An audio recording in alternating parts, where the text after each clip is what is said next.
Alright, today on the table I have the C308 battle rifle. I actually don't stock this in the store anymore. Basically, when they would come in the box, they wouldn't be sell ready.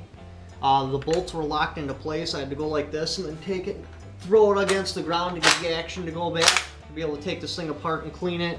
The rear sight was all seized in place, so I had to turn, oil. Spent like an hour getting it ready. Now once it was past that point, you're good to go. The biggest thing you got to remember with this firearm, this is a $700 308 battle rifle. If you take that into consideration when you purchase this rifle, and remember, this is a $700 308 battle rifle, this rifle will serve you just fine. And I'm assuming any gun shop you go to will have this ready to go when you pick it up. I doubt they're just going to put it on the box and put it on the shelf. So all those little problems will already be taken care of. The mag going in and out, kind of difficult, but it is doable. I mean, it's not bad for a $700 308 battle rifle. Trigger pull!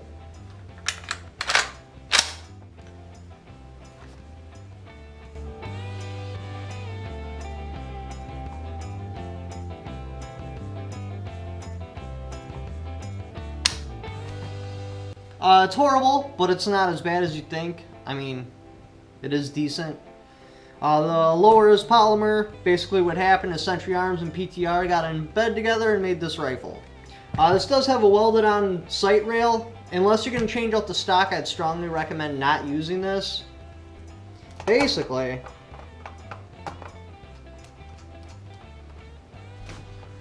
this is where your cheek weld should be to be good and accurate with a firearm. To switch to the scope, you got to come up here, so you're going to get some head movement. You're not going to hold very consistent groups.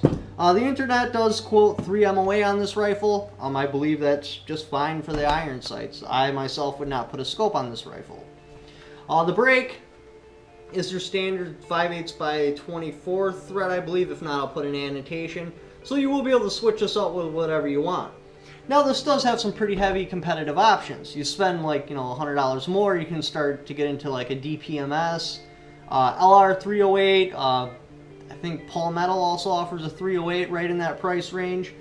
You pretty much have to decide what you're going to go with. But if you pick one of those 308 rifles, you don't get this, which I think is the coolest way a firearm ever charges. I mean, it doesn't have a last round hold open, but that looks awesome. Not to mention you don't get this look. But like I said in the beginning of the video, if you're considering on buying this, just remember it is a $700 308 battle rifle. As long as you're cool with that and you understand the limitations of a $700 308 battle rifle, this rifle will serve you well. This isn't going to be a rifle you're going to throw a scope on and shoot 1 MOA groups. It's just not the way it is. Oh yeah, I almost forgot. To zero this rifle, it's not like your AR-15 where you got elevation here and then windage back here. Elevation and windage is all on your front pin. Basically what it is your pin's offset. So when you turn the pin, you're adjusting windage and elevation at the exact same time. I don't know how precise you'll be able to adjust that to. I'm assuming it's decent, although they should have probably changed it. Also, your cleaning kit's right inside here. This isn't piston operated or direct impingement. You turn this out and then there's your cleaning kit. Thanks for watching. Don't forget to subscribe.